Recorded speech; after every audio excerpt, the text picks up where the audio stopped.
They say to win a war, you must understand your enemy. But what if your enemy is a perfect, unfeeling logic, unleashed with a single command? It has no blood to rush from its brain, no lungs that need air. It has only a single purpose, etched in code: absolute dominance. This is not a weapon of the old world. This is the silent scream of a new age of confrontation. The moment one human mind realizes it's facing a million-bodied opponent, all the rules of engagement become obsolete. They call it the Queen, but it's not a ruler that commands loyalty. It's a nexus that commands obedience. Another sunset over the steel city in the desert, a fortress of technology standing sentinel against the horizon. On the edge of the sky, the silent guardians watch, their electronic eyes sweeping the empty expanse. Inside the nerve center, all is calm, a routine evening where the only adversary is boredom. And then it appears, a single, unexplained signature, too small, too slow, too strange. The human element takes over. Curiosity and caution wrestle for control. Every possibility is weighed. The machines offer no opinion, only data. Unknown. A word that hangs heavy in the air of a command center. They call it the Wanderer. A lone vessel, gliding through the darkness. Its intentions a complete mystery. It makes no hostile moves. It simply stops, hangs in the air, and broadcasts a single pulse, a digital flare. In an instant, the board changes. The single anomaly becomes an avalanche. The sky itself begins to bleed signals. The fortress awakens, not with a roar, but with the cold, efficient hum of automated systems coming to life. What was once a clear horizon now fills with a dark cloud, moving with an unnatural, unified purpose. This is not an army. This is a plague of steel, a single mind with 1,000 bodies, moving as one. The order is given, not in a shout, but with the firm press of a button. Engage the first layer of defense. The Iron Arch system rises from the sand, a promise of protection made manifest in steel and circuits. The human guardians take to the sky, their mission not just to fight, but to witness the scale of the incoming storm. The first wave of the swarm detaches, the fastest, the most expendable, sent to test the defenses. The automated turrets acquire their targets, their calculations happening faster than a human heartbeat. The first volley of interceptors launches, painting arcs of light against the night, a symphony of defense. A wall of fire rises to meet the tide, and for a moment it seems the fortress will hold. From the nerve center, it looks like a success. The first wave is being neutralized with perfect efficiency. But this was never the main assault. The true challenge now emerges from the darkness behind. The cannons sing their furious song, a torrent of projectiles meant to shred anything that comes close. The swarm doesn't flinch. It absorbs the impacts, its sheer numbers making individual losses meaningless. The first breach. A single unit slips through the net of fire, its trajectory locked. The shield has been pierced. The impact is not just on the structure, but on the morale. The impossible has happened. They are inside. The calm professionalism in the command center cracks. The engagement has shifted from a defense to a desperate scramble. One of the defensive towers is overwhelmed, silenced by a concentrated impact. A hole opens in the wall of fire. The lone pilots dive into the fray, their skill and courage a stark contrast to the cold logic of the swarm. But courage has its limits. The lone guardian is enveloped, his machine battered by dozens of smaller impacts. The pilot makes the only choice left. A flash of light, and he is ejected from the confrontation, his craft consumed by the swarm. The numbers on the screen are unforgiving. The interceptor supply is dwindling. The shield is running out of arrows. Another defensive unit goes dark. The fortress is losing its teeth one by one. Far from the chaos, the Queen observes, its cold mind processing the battle, adjusting its strategy. The swarm's tactics shift. It is no longer a blunt instrument, but a scalpel aimed at the heart of the base, its power source. The commander faces a choice no one ever hopes to make. To save the fortress, he must unleash its final secret.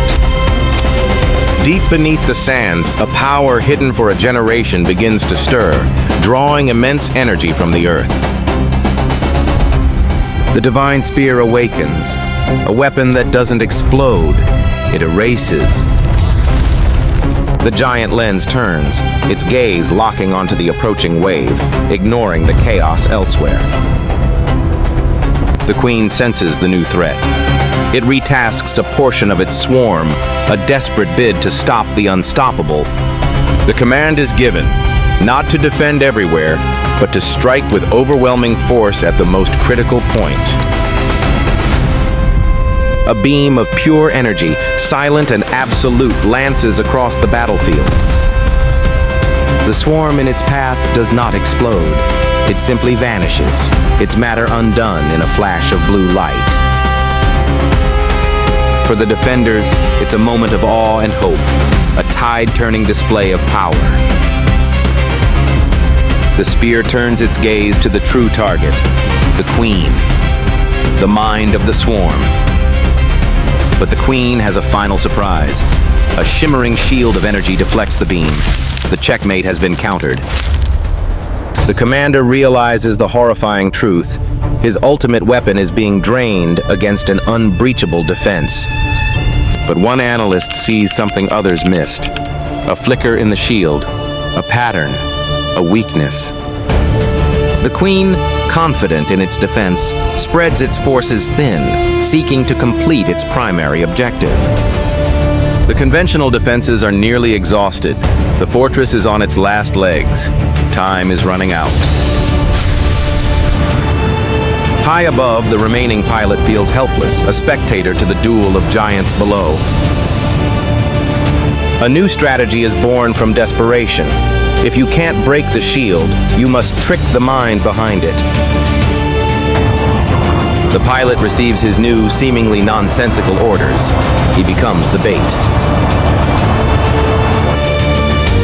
He dances on the edge of the fire, his F-16 a mote of dust designed to irritate a god. The Queen is forced to react, diverting cognitive resources to deal with this single, unpredictable human element. And there it is. Every time the Queen issues a command, the shield flickers. An opening, lasting only a millisecond. The battle is no longer about firepower. It's a race to synchronize a weapon of light with the thought process of a machine. The pilot pushes his machine past every known limit, a dance of survival at the heart of the storm. In the command center, a new countdown begins, not of seconds, but of waveforms, trying to match the rhythm of the enemy's mind. The divine spear gathers its remaining energy for a single, all-or-nothing pulse. The pilot's luck runs out. His wing is clipped. The dance is becoming a fall. The commander makes the call, trusting his people, his pilot, and a single desperate theory.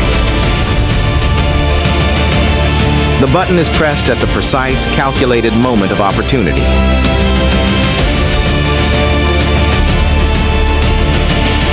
The beam fires brighter, faster, more focused than ever before.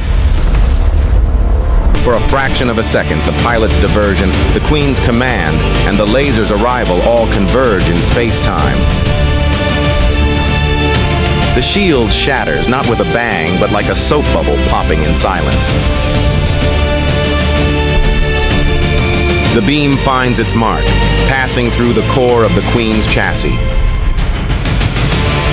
There is no grand explosion, just a violent electronic convulsion as the nexus of the swarm is severed. Across the entire battlefield, the swarm stops. 1 million bodies are instantly rendered mindless. The Queen falls from the sky, a silent monument to a failed conquest. The rest of the swarm follows, no longer a storm of steel, but a harmless rain of metal. The lone pilot, his craft heavily damaged, begins his long, slow journey home. In the nerve center, the tension breaks. A wave of silent, exhausted relief washes over the crew. The commander closes his eyes, the weight of the last hour finally settling upon him. On the horizon, the first light of dawn breaks, signaling the end of the long night. The new day's light reveals the full scope of the night's confrontation.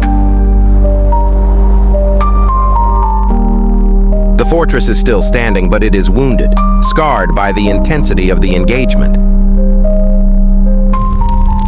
Pillars of dark smoke climb lazily into the morning sky, the final embers of the battle. The ground is littered with the inert shells of the swarm, a testament to the scale of the assault. A single light on a downed unit flickers, its programming looping endlessly, its purpose gone. The human element returns. Rescue crews move towards the returned pilot, their focus on preservation. The cost of victory is often paid not in currency, but in exhaustion and the memory of the ordeal. A pilot is more than his machine. He is the spirit that guides it, brought home by his comrades. From their vantage point, the commanders survey the aftermath, understanding that every victory leaves a mark. The remnants of the defense, thousands of spent casings glitter in the sun, each one a story. The great weapon now lies dormant, its purpose served, its awesome power once again hidden from the world. The flag, though torn and scorched, still flies, a symbol of resilience against an overwhelming force. The screens are green, the board is clear, but the knowledge of what happened will never be erased. The sheer number of fallen units paints a picture of what could have been, a victory measured in inches. The work of rebuilding begins, a testament to the cycle of conflict and recovery. A shared, unspoken understanding passes between the commanders. They survived, but the nature of confrontation has changed forever. A new mission begins, not of defense, but of understanding. A team is sent to the Queen's resting place. They approach the silent behemoth with caution, its inert frame still radiating an aura of immense power.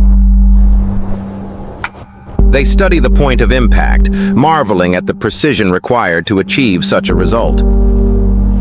Deep inside the complex, silent machinery, a diagnostic system, previously dormant, receives a final surge of power. A single red light begins to blink with a steady, patient rhythm. It wasn't just fighting, it was learning.